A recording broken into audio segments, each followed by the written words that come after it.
Hello everyone and welcome to the next in our series of daily origami for YouTube.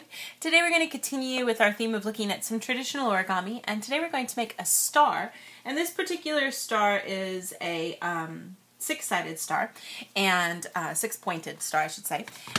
When you make this particular origami you can start with really any kind of rectangular shape. So yeah, using newspaper, regular printer paper, all those kinds of things work pretty good.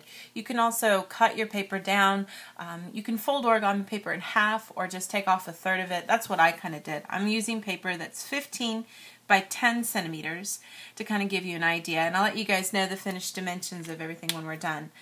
You can really adjust your folds though pretty easily as you do this with any rectangular shape so that you can get a good star. So my rectangular piece here is a little thicker, but what we want to do is start with our color side facing down. I'm just going to mark where my center is by folding everything in half. Open it up.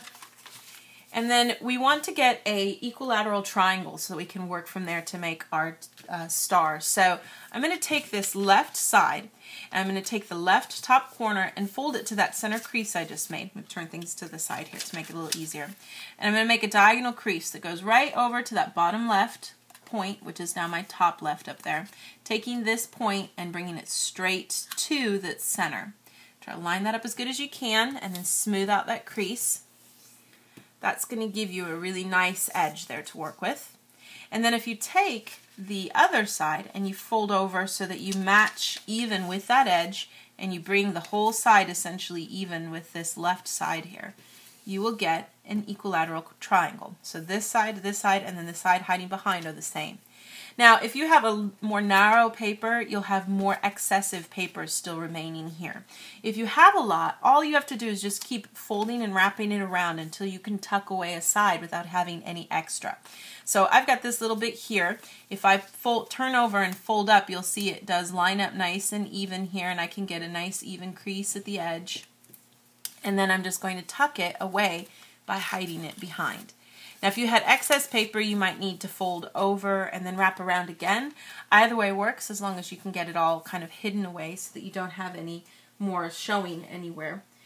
And then once we've got all of this here, we're going to just take all of this and we're going to fold. Make sure you've got a nice clean section of your paper. You don't want to see any of the white. We're going to look at this as the front of everything. Now I'm going to put some preliminary creases in here by folding center creases through all three sides. So I'm going to start off just by bringing these two sides together, bring it into a nice point at the top. Open it up. Do the same thing for all three of these sides, trying to keep everything kind of snug together. That other side, in my case, like the paper can kind of pop up easily. Try to keep it together as you're folding.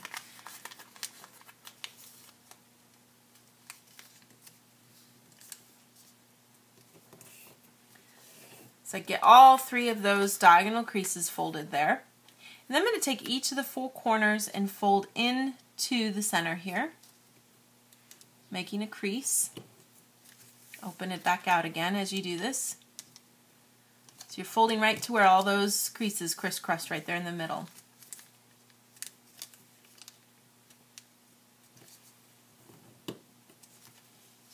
Then I want to take everything, and I've got, if you look here, I've got these creases that go through everything here.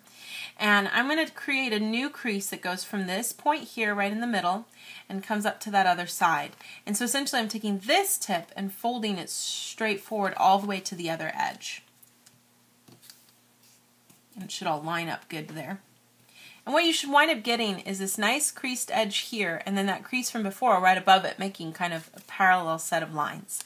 And I'm just going to take that crease and reverse back out so that I can get one of the sides of my star completed.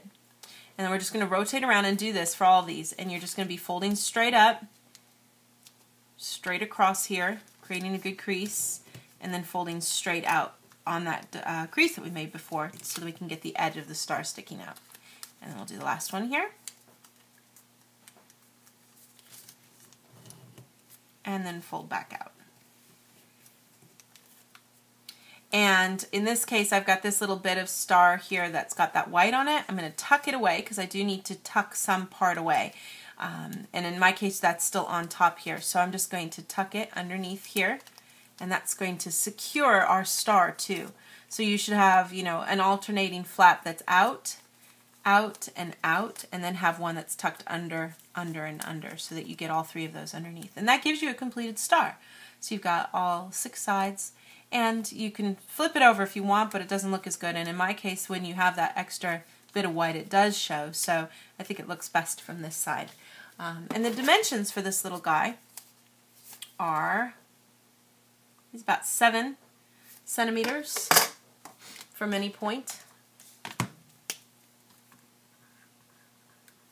So you can kind of use that as a guide as you're trying to figure out if you're doing this project for something in particular. You need a star for a tree or something like that for Christmas, those kinds of things. In July we'll have Tanabata celebration, the star celebration. This is a great design for that as well. Lots of different ways you can use it, of course. And it's a pretty fairly simple paper kind of project you can do with a lot of different sizes. You'll always wind up with an equilateral triangle though, so that you can always get this shape when you're finished. And that is our finished project for today. Thank you so much for watching, and we'll see you next time.